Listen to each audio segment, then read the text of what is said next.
Welcome to Legacy Conversations, a channel where we preserve military memories and history. Hello, Legacy Conversation listeners and viewers. We are very fortunate to have once again our dear friend, Major Patrick Kingston. And he's going to talk to us today about drugs. It may be a good word, it may be a bad word. It depends on what it is. Patrick, very welcome to Legacy again. And we really enjoyed your previous contribution. It was well received. You had a lot of viewers as well, and some good reports. Feel very welcome. We are grateful for your time and the effort that you put into this to help us to make Legacy so well known throughout the world. Over to you. I will shut up now. Over to you, Patrick, and all the best. All right, good morning. Yes, my last one, I spoke about some medicines, but it was more about my events in the military. But a question was asked about drugs that had been used, and this started my mind spinning over a little bit. And I decided to do a little bit of research.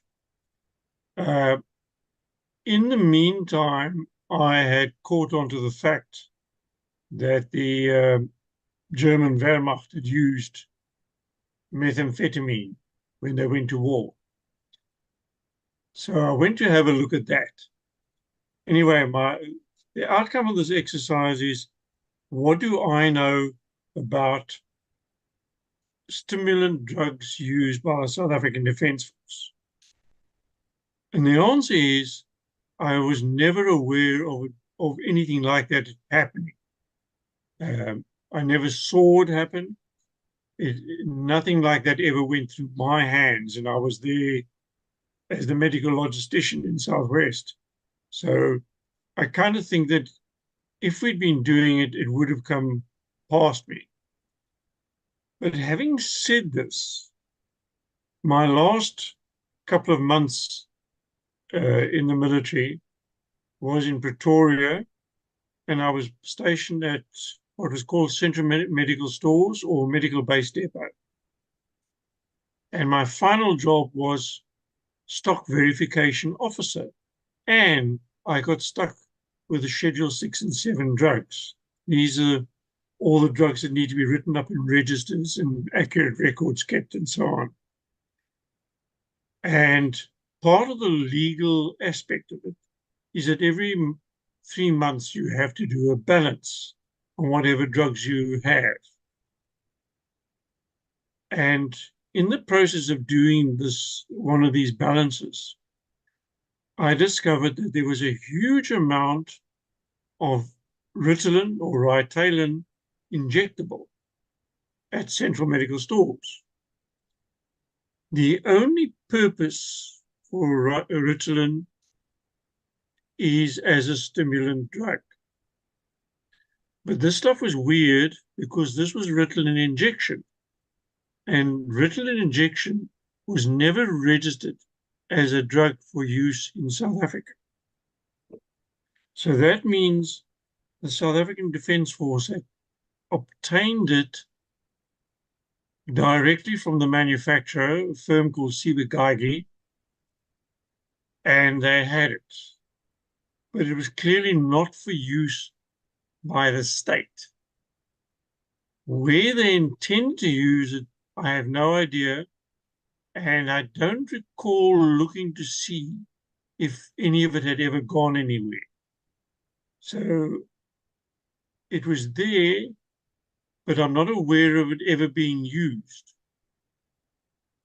So that is the first aspect as far as the stimulant drug being used by the South African Defence Force.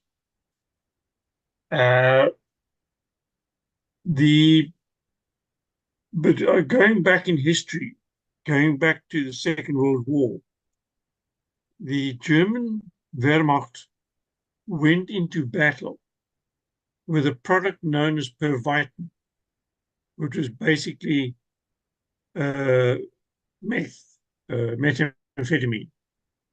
And it was known by a couple of different names. Panzer Schokolade was one of the names, or Flieger Schokolade. Now that sounds more like the ones that the armor used and the flying boys used.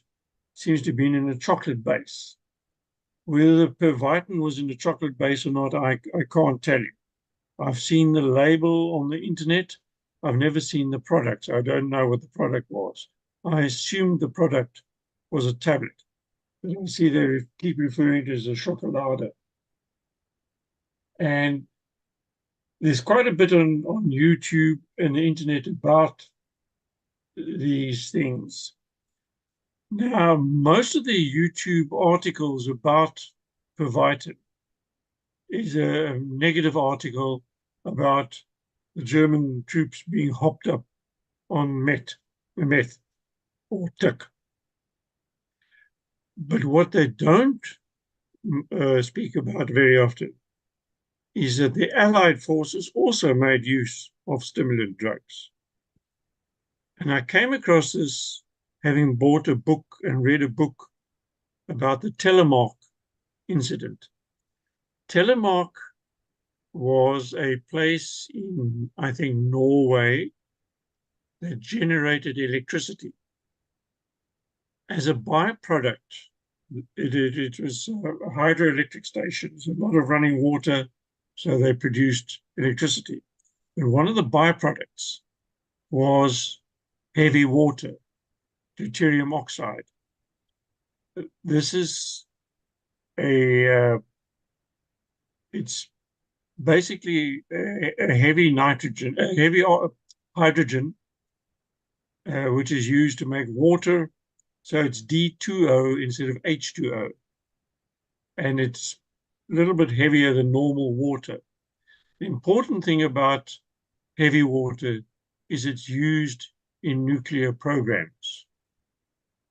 So the Wehrmacht was very much keen on having heavy water because they would have been working on a nuclear program, especially towards the end of the war. The British forces that went in to knock out this power station, in the book, they refer to the fact that they were carrying amphetamines. So I know that they had amphetamines as part of the kit in going to Norway. The attack on Telemark was quite successful. They did some damage to the power station, but they had to fall back on blowing up the ferry that was conveying the heavy water. And in many years later, they went dredging on the bottom of the fjord. And they found some of the drums of heavy water, which were brought up, and they were assayed. It was turned out to be very low-grade heavy water. So it's not clear that this heavy water would have been particularly useful to the Germans or not. But it was a very sad exercise because some civilians were killed in the process of blowing up the ferry.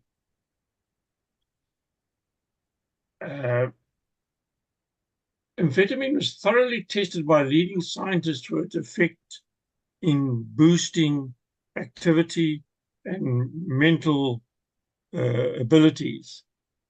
And the process of the German Wehrmacht using Pervitin went on throughout the entire war.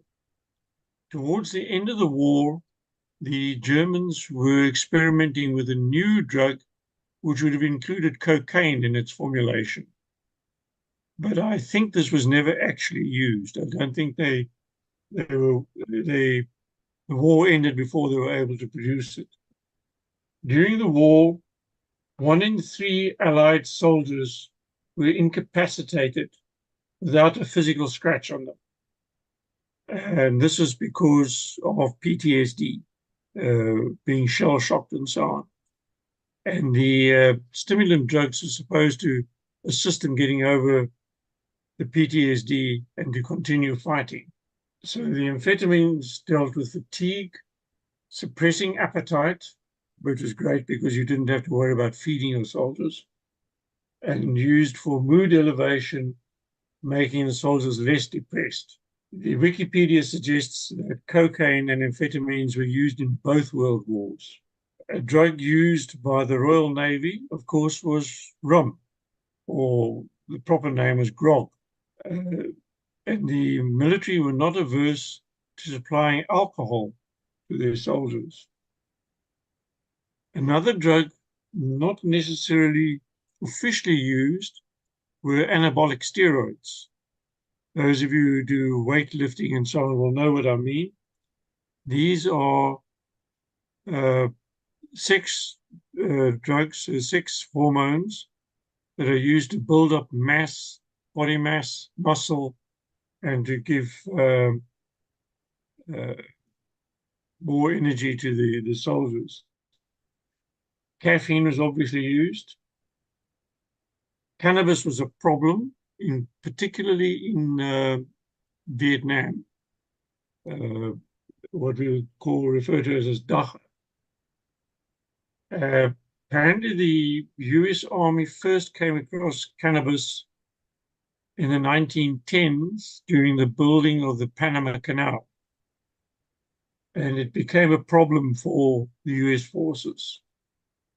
Between 1948 and 1975, the US Chemical Corps, part of the US Army, did tests on various chemical agents, including cannabis, planning to use it as a non-lethal incapacitating agent on enemy forces.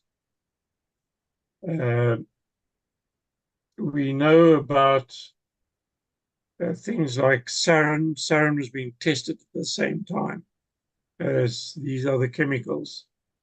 And sarin is an incredibly toxic nerve poison.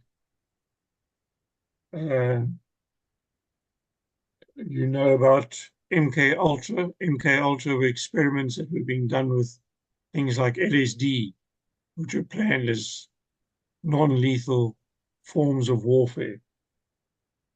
In Vietnam, they had a thing called Operation Golden Flow to test for cannabis in their forces. The Canadian Armed Force currently permits the use of cannabis under certain situations, that you can't use it for so many hours prior to coming on duty and so forth. During the Great War, the First World War, the British forces used some cocaine-containing pills under the name of Forced March, made by Burroughs Wellcome, which is one of the big drug firms in the UK. It suppressed appetite, increased endurance, but in 1916 an order was given to prohibit psychoactives, such as cocaine and opioids. The German drug during World War II, which came after Pervitin, was a combination of cocaine, 5 milligram, methamphetamine, 3 milligram, and oxycodone, 5 milligram. And it was called D-IX. I don't know if it's D9 or DIX, but that's how it's written in Roman numerals. It was tested on prisoners at the Sachsenhausen concentration camp. An individual could march 90 kilometers per day without rest, carrying a 20 kilogram pack of equipment using this stuff.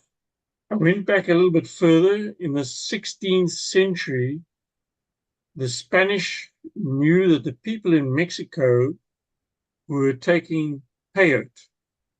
And under the influence of peyote, they were fighting the Spanish.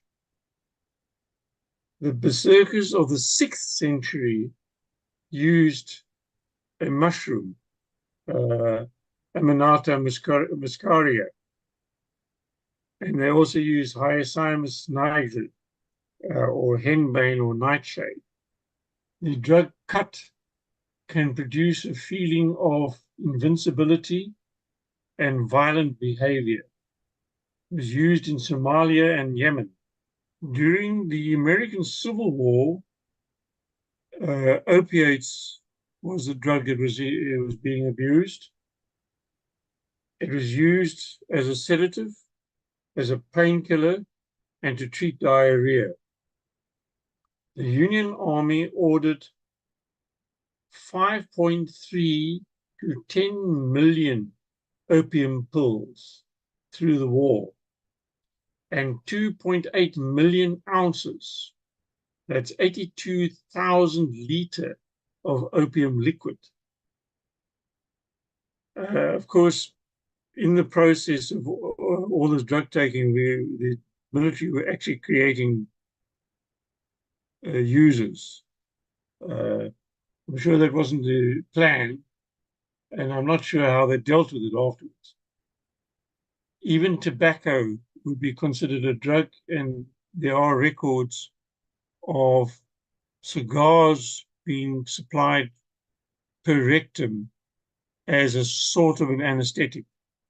South African Defence Force used anti-malarials in the operational area. The British were having to use anti-malarials in the Far East.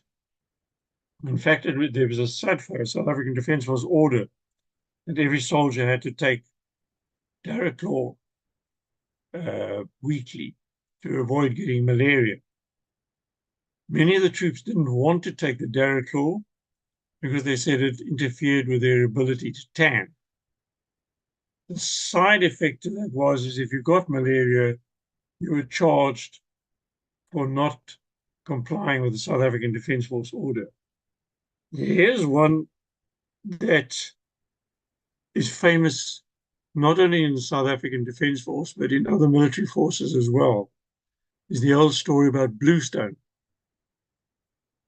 Nobody ever knew exactly what bluestone is. Technically, bluestone seems to refer to copper sulfate.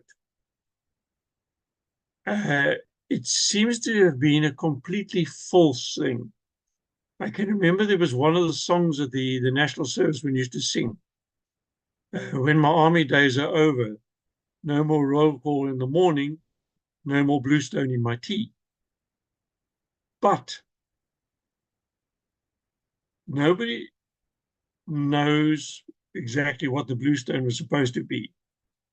It is thought by many that the reference was to bromides, old sort of Victorian sedative, which was sodium bromide or potassium bromide, and it was supposed to be a sedative. It was supposed to reduce libido, and that was the story that we were given, is that bluestone was in our food or tea or in our coffee to stop sex drive amongst the national servicemen. Why they would want to do that, I have no idea. But in actual fact, it appears to be completely fallacious. There was no such thing. It was never done. Your ops company medics, the medics that actually went into the field, who were given basically emergency medical technician training. In the earlier days while I was with the military, they carried morphine. And later on, the morphine was removed and they were left with tilidine or Valeron and Sosagon or pentazocine.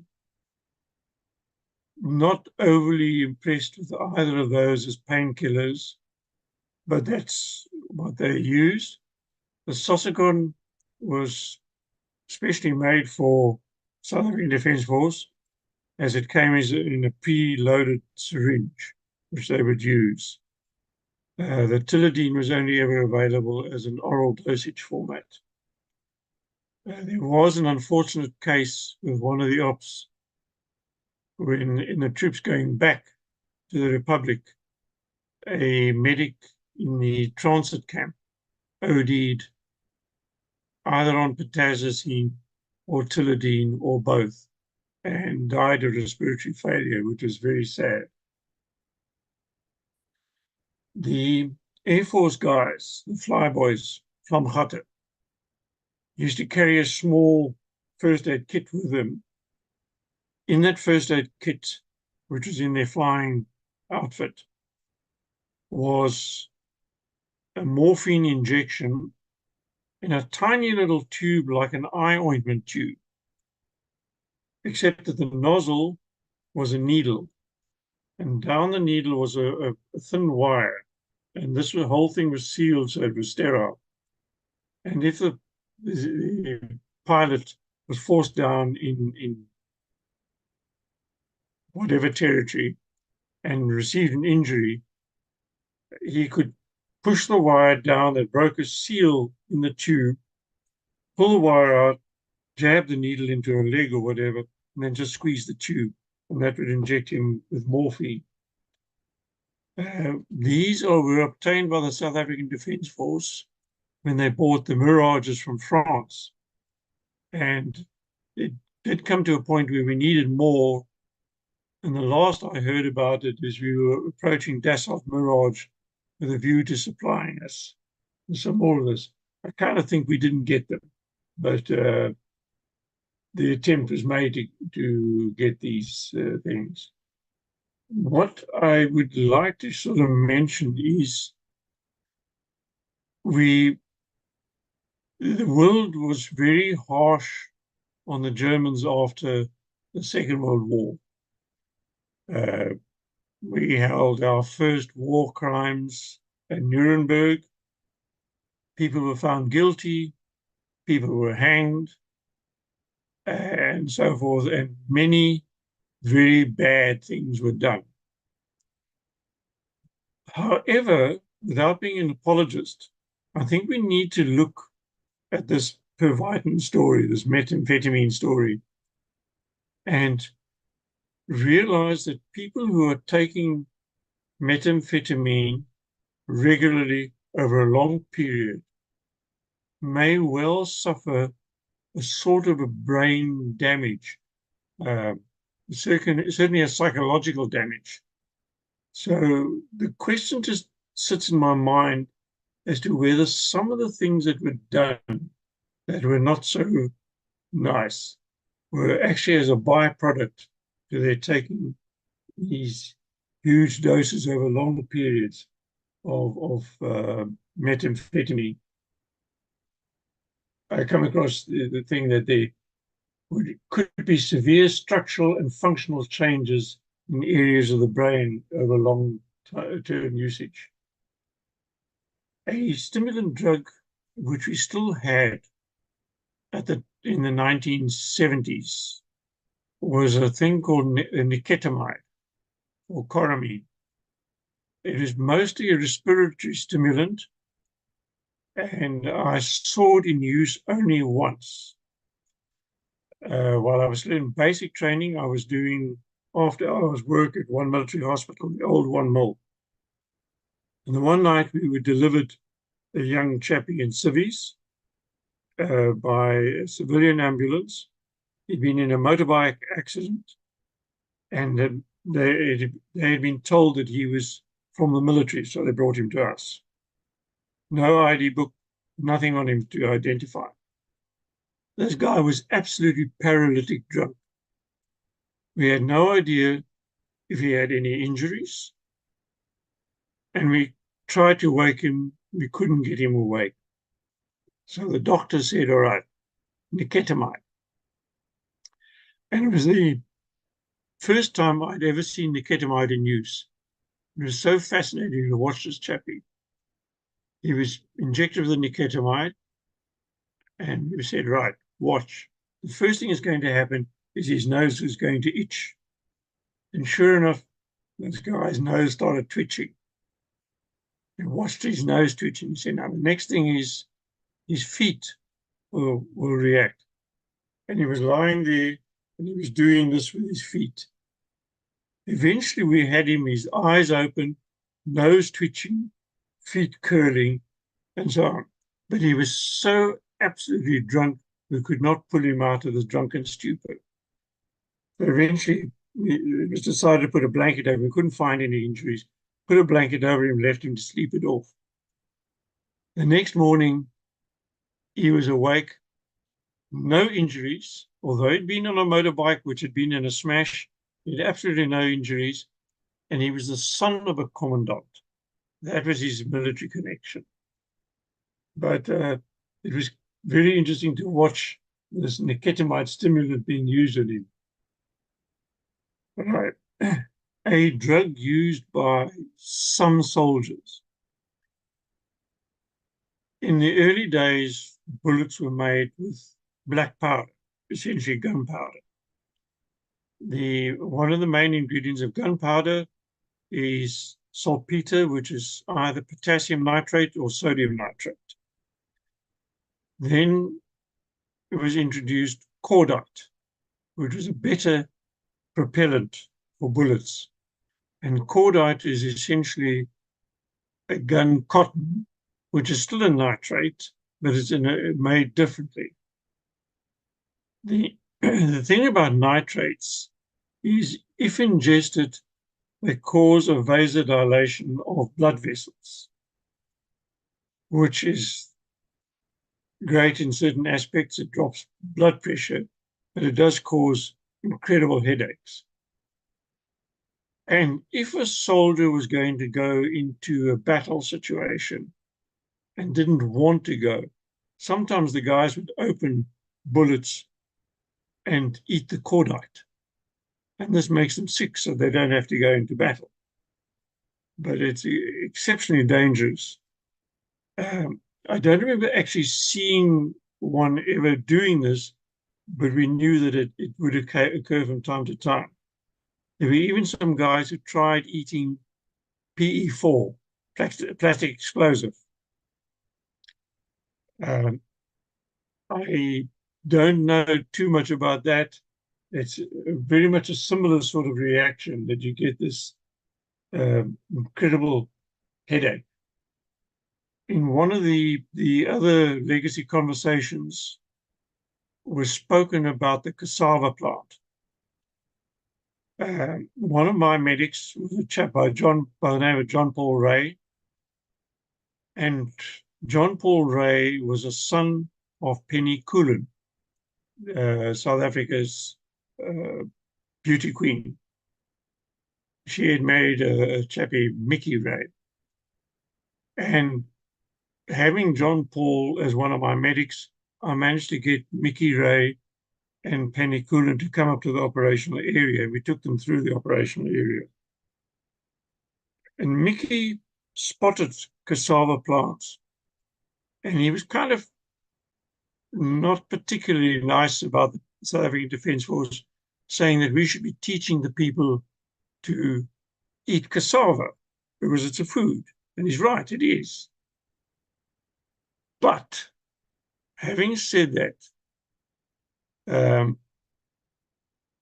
in one of the legacy conversations, they spoke about the unit of forces who had difficulty in walking. They had some sort of walking difficulty.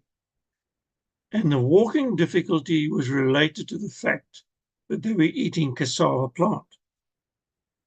The cassava contains a glycoside, which causes the body to create cyanide within itself.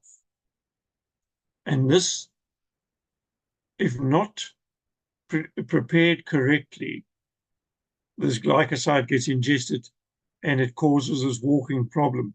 So the unit of forces were having difficulty walking because they hadn't prepared their cassava correctly. And just so that people can get a little bit of context in this, those of you who have ever eaten tapioca is made from cassava plant. So that gets a little context there. It is an edible thing. when I was still as a national service from 1976 in Runtu, further east, either 3-2 Battalion or Amiga, I'm not sure where, a chappie had abused some substance, which I think was a volatile solvent. He had been admitted to the sick bay, and while at the sick bay, he went to the toilet, something happened, and he fell.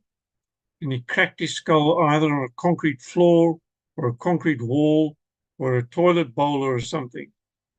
But it literally cracked his skull and he died. So the body was casevaced to Runtu, and then started a whole political argument about where the body should be post-mortem. So his body was taken to the state hospital at Runtu and put into the mortuary. And for 3 or 4 days, an argument raved about whether the post-mortem should be done at Windhoek or at Runtu, or whether the body should be flown to the Republic and post-mortemed in the Republic. They finally came to some decision about the whole thing, and they went to go and fetch the body, only to find that the body had never been brought down in temperature. The mortuary fridge had not been on for 3 days. So I don't know how much of a PM was done, but the body had to be sealed in a metal coffin within a coffin and sent back to the Republic. What it was that he abused, I have no idea. As I say, I think it was a volatile solvent, something like acetone or something. A permanent force chappie who had been with the Selous Scouts in Rhodesia. He was one of the Wenwees who joined the South African Defence Force after Rhodesia folded.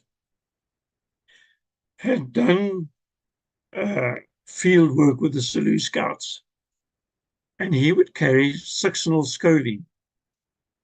And scoline is a very specific drug. It paralyzes the body. Given to a patient, the patient would become totally paralyzed. They can hear, they can think, but they cannot speak. They cannot even breathe. And the point about scoline medically is that if somebody is going to undergo surgery, they would first be anesthetized, they put out, then they're given scoline and they're completely paralyzed, so to the extent that a machine breathes for them. That's how they survive the theater. And the whole point of that is that the patient is not going to move unexpectedly on the table. Right. So why would a medic be carrying scoline? Because if they came across a turd in the veld, 2 things. One is they would question him. And the turd, of course, doesn't want to give information. So the medic is brought forward and he starts injecting but low dose scoline. Can you imagine how scary that is when you find yourself having difficulty breathing? So you have a choice. You can tell and carry on breathing, or you're going to suffocate. So they would then tell. The bad news, of course, is that at the end, the guy's going to get a full dose of scoline because they don't want to make noise and they don't want an extra body with them in the field.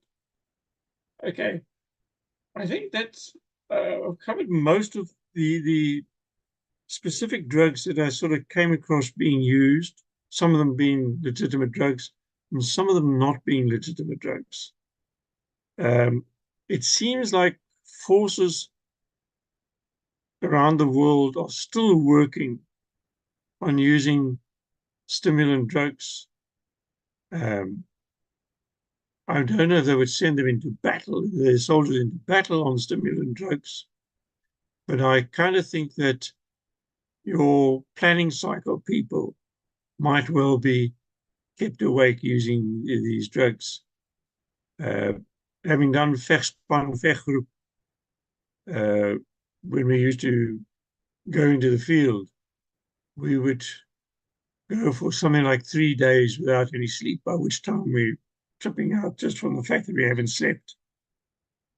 And I would imagine that would be the most likely place where they would use stimulant drugs today, is in your people in the background doing the planning cycles. But I would like to hear if anybody has any further questions about drugs and things that are used intentionally or unintentionally by defense forces. I'm open to questions. Patrick, that was astoundingly interesting. I have nothing to ask you, really. First of all, my knowledge of chemistry stopped when I finished matric. So, but if there are any questions from the listeners, I would gladly pass them on to you. Amazing that drugs came such a long time ago in the military. One wonders, I was in the Air Force, and we did a lot of marijuana trips, flying the police up in the mountains and the police could recognize a marijuana plantation from the air quite easily. And then they employed some convicts from the closest jail to go and cut these things, the plants, heat them up, and they put some diesel or paraffin on it and burn them. Of course, the convicts they all volunteered for this job, because they would run around and stand downwind and get high on the smoke from all this marijuana. But if you think further back, the times of Shaka and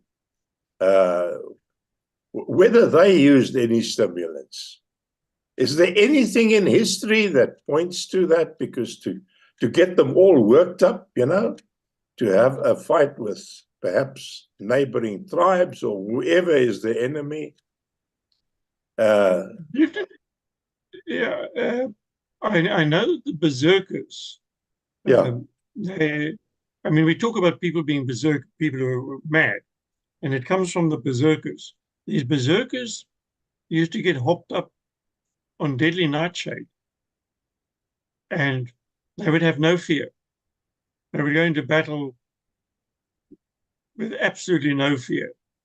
So I would imagine that the Zulu impis may well have gone into battle hopped up on something more than just alcohol, but I don't know what it would be. That's actually an interesting thought that one should think about. Historians who could tell us if they know anything like that.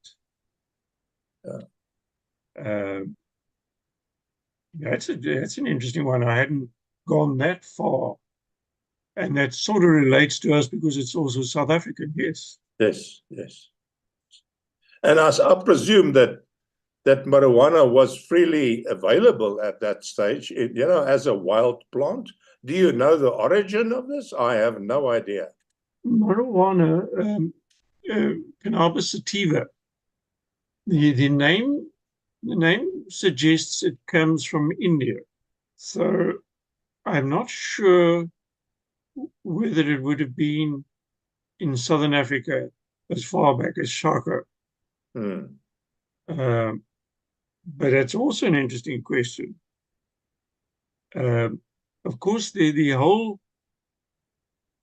pharmacy thing is based originally on either plant or animal, or in any case, on natural things. And it's only in the last 100+ years that we've been synthesizing things rather than obtaining them from natural sources, if I can put it to you that way. Um, so it's quite possible.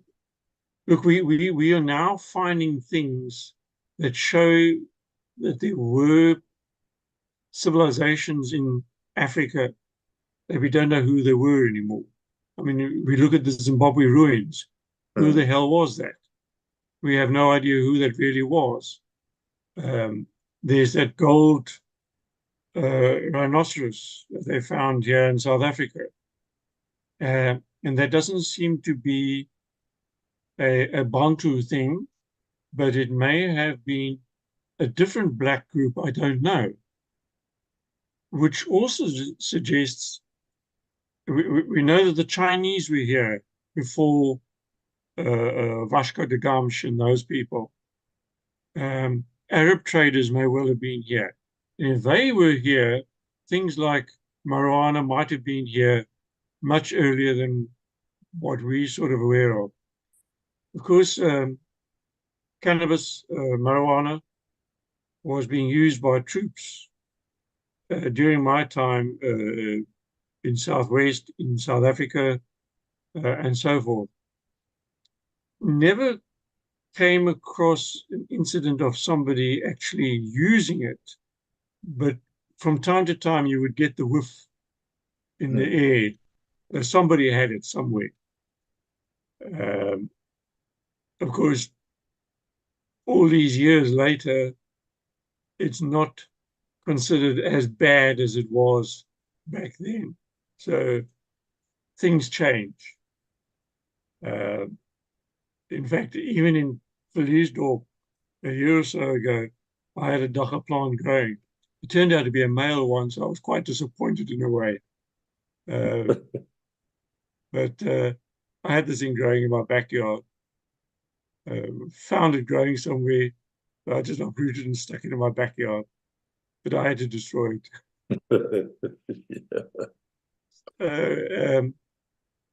Yes, it's what can I say is soldiers sit in an unenviable position. They're bored as hell if they're not in training. If they're national servicemen, at the most they're allowed a beer, and I think there was a limitation on how many beers they could get on a two, yeah. So they can't even really get drunk. They're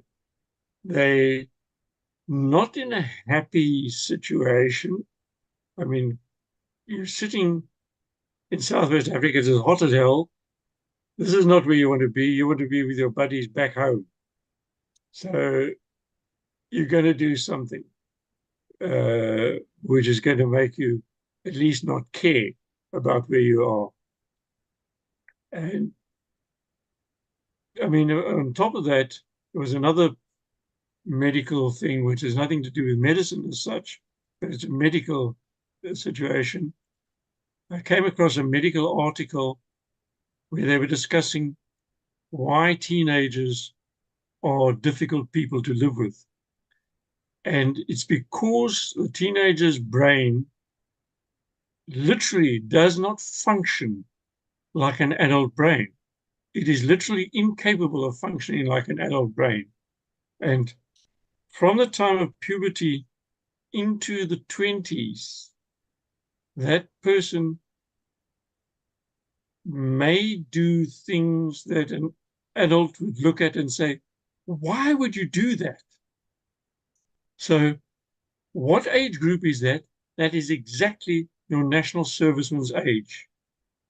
The youngest national serviceman I ever saw was 16 because the guy decided to stop going to school.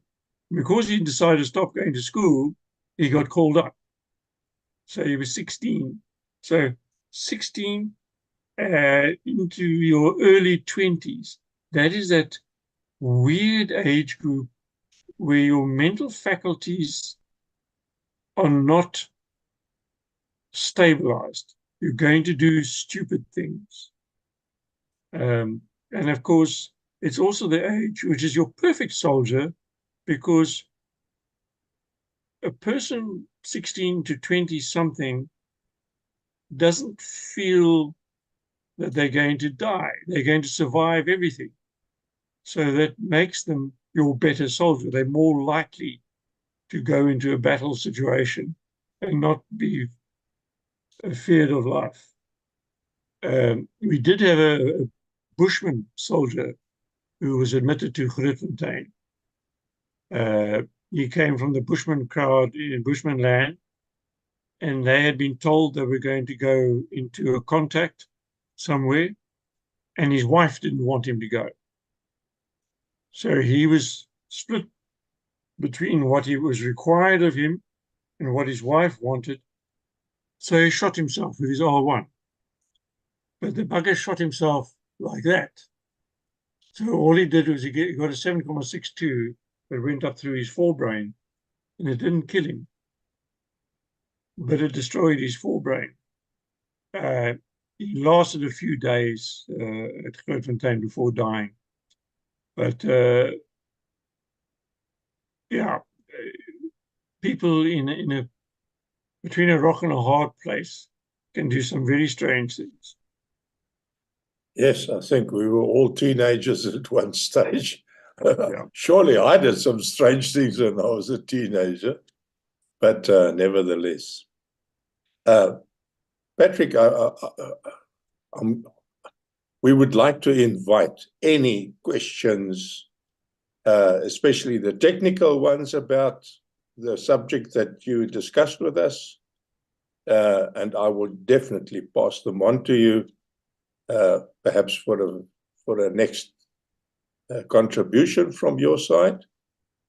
In the meantime, my friend, I would like to thank you on behalf of Legacy for your time and your very valuable experience that you shared with us rather. And I hope that we can invite you again with a lot of interesting questions and continue with this. Thank you for your time. Thank you for your willingness. Yes. I've got one or two other little things here. Yes, I please. spoke last time about the morphine injections that came from the previous world wars. Oh, yeah? And this is the box that the morphine tablets were kept in, little glass vials in this little metal box like that. Yeah. It still has the little arrow on it indicating military stuff. And there are tiny glass tubes with these little white tablets in it. And the medic would take one, drop the thing inside the syringe, draw up some water out of his water bottle, and shake it and use that on his patient. Not sterile by any means, but it functioned as a painkiller. The other one is that we had, the military had all these what we call medical panniers.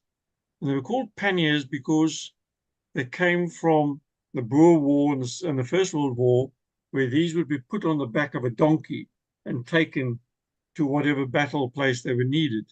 And there were all sorts of panniers. There might be dressing panniers and so on. Yeah. And in the dressing panniers, that is a triangular bandage. They would take triangular bandages and compress them and turn them into solid blocks and pack hundreds of these into a box.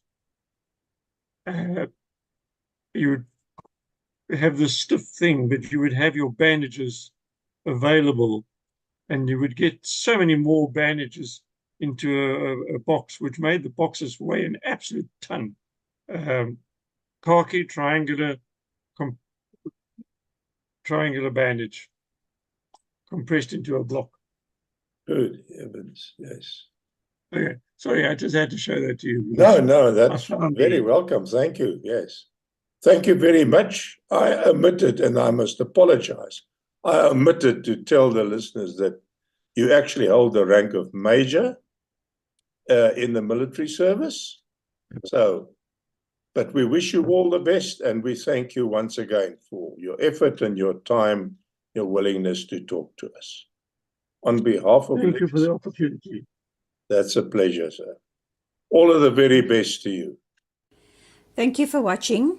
Please like, subscribe, and ring the bell to receive notifications.